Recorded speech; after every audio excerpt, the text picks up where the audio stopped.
Hello, hello'. কি খবৰ ভালনে? ভালেই। মানে আপোনাক কল কৰিলোঁ মানে দুটামান প্ৰশ্ন কৰিম আপোনাক, কৰিব পাৰিম জানো? আপোনাৰ পৰ্টেলৰ নাম কি? দুটা চেনেল আছে মোৰ, এটা মোৰ নামত আছে ফাৰিজুল হক আৰু এটা আছে নতুন কণ্ঠ। মানে এই প্ৰশ্ন দুটা কিন্তু আপোনাৰ পৰা উত্তৰ লৈ কিনে আকৌ ফেচবুকত দিম মই। সেইকাৰণে আগতে আপোনাক সুধি ল'লোঁ। আপুনি ইজাজত যদি দিয়ে তেনেহ'লে আপোনাৰ লগত কথা পাতিম আৰু। হয় দিব পাৰে আপুনি, কওকচোন। বৰ্তমান এই ডিপোটাৰ লৈ মানে অসমত বিভিন্ন মিডিয়াৰ যোগে মানে চাই আছোঁ, মানে বহুতে বহুত ধৰণৰ কথা কৈ আছে। এই সম্পৰ্কে আপুনি কি কয়, ডিপোটাৰ সম্পৰ্কে?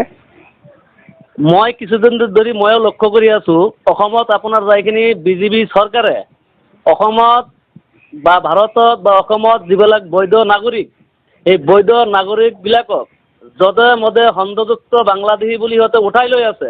কিন্তু আমাৰ স্থিতি স্পষ্ট ক্লিয়াৰ, 1971 ৰাতিৰ 12টাৰ আগত হিন্দু হওক বা মুছলমান হওক যদি অসমত আহিছে বা ভাৰতবৰ্ষত আহিছে, যিকোনো মূল্যৰ বিনিময়ত সিহঁতক নাগৰিকত্ব দিব লাগিব। আৰু এটা কথা, যদি 1971 ৰাতিৰ 12টাৰ পিছত, মাৰ্চৰ 12টাৰ পিছত যদি কোনোবাই মুছলমান বা কোনোবাই হিন্দু যদি ভাৰতবৰ্ষ বা অসমত আহিছে, তাক বৰ্ডাৰ পাৰ কৰি দিব লাগে।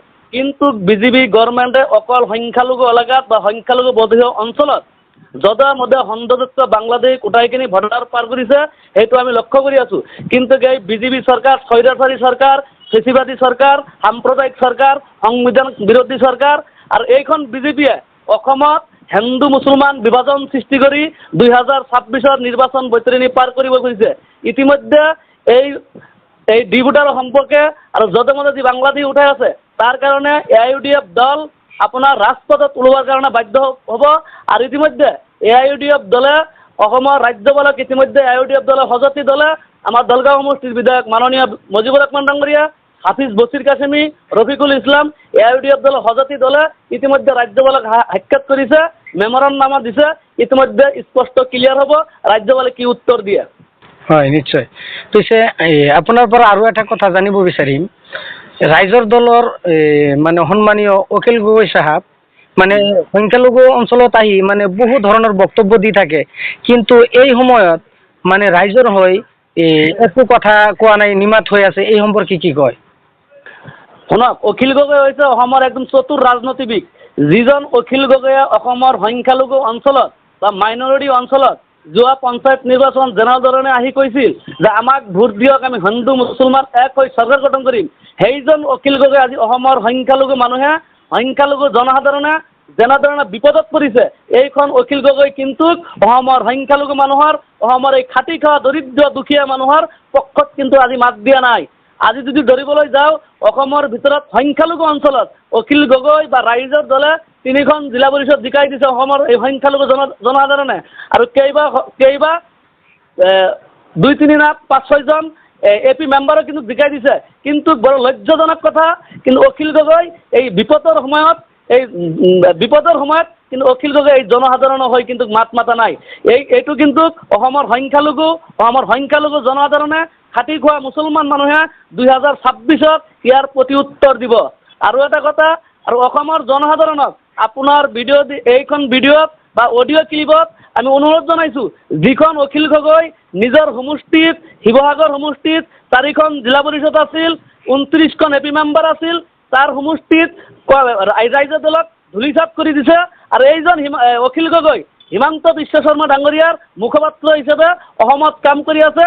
অসমৰ সংখ্যালঘু মানুহক এইখন ভিডিঅ'ৰ গিলেদি মই অনুৰোধ জনাইছোঁ, অনাগত দিনত যাতে এই অখিল গগৈ বিজেপিৰ স্পক পাৰ্চন, বিজেপিৰ দালাল, এইজন অখিল গগৈক অসমৰ জনসাধাৰণে, অসমৰ সংখ্যালঘু মানুহে যাতে কেতিয়াও একচেপ্ট নকৰে, সেইটোৰ কাৰণে অসমৰ সংখ্যালঘু মানুহক আমি বিনম্ৰভাৱে অনুৰোধ জনাইছোঁ। নাম্বাৰ 3, আৰু এটা কথা আপোনালোকক লগাই দিছোঁ, যিজন ৰকিবুল হুছেইনে ধুবুৰীৰ জনসাধাৰণে 10 লাখ ভোটক জিকাই দিছিল, সেইজন ৰকিবুল হুছেইনে পাৰ্লিয়ামেণ্টত যাইকিনি এই সংখ্যালঘু বিপদৰ সময়ত এটাও কিন্তু মাত মাতা নাই। আৰু যিজন কংগ্ৰেছীৰ নিলজ্জ অপদাৰ্থ কংগ্ৰেছীৰ কিছুমান সংখ্যালঘু বিধায়ক আছে, এই সংখ্যালঘু বিধায়ক এই দুৰ্দশা আৰু বিপদৰ সময়ত কোনো এজন কংগ্ৰেছী সংখ্যালঘু বিধায়কে কিন্তু ইয়াৰ মাত মাতা নাই। ইয়াৰ প্ৰতি উত্তৰ কিন্তু 2026 চনত অসমৰ জনসাধাৰণে দিব। রকিবুল হোসেনের কথা কইছো, ওয়াজাত আলী চৌধুরীর কথা কইছো, শুক্কুর আলীর কথা কইছো, আব্দুল খালেকের কথা কইছো, রেকিবুদ্দিনের কথা কইছো, মাননীয় দলগাঁও সমষ্টিৰ প্ৰাক্তন বিধায়ক ইলিয়াছ আলী ডাঙৰীয়াৰ কথা কৈছে। সেইসকলক কিন্তু অসমৰ জনসাধাৰণে ইতিমধ্যে চিনাক্ত কৰিছে। এই ফেচ কয়টাক 2026-ত উচিত প্ৰতি উত্তৰ দিব বুলি মই অসমৰ জনসাধাৰণক ইতিমধ্যে অনুৰোধ জনাইছোঁ।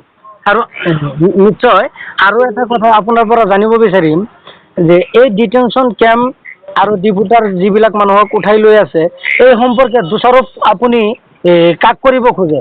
আচলতে আৰু এটা কথা ইতিমধ্যে আপোনাৰ যাইখিনি অসম প্ৰদেশ কংগ্ৰেছ কমিটিৰ যিটো নৱনিযুক্ত সভাপতি গৌৰৱ গগৈ ডাঙৰীয়া, তাৰ পিতা আছিল প্ৰয়াত মুখ্যমন্ত্ৰী প্ৰাক্তন তৰুণ গগৈ ডাঙৰীয়া, যিজন তৰুণ গগৈ ডাঙৰীয়া অসমত 2001 চনৰ পৰা 2016 চনলৈকে অসমত মুখ্যমন্ত্ৰী আছিল।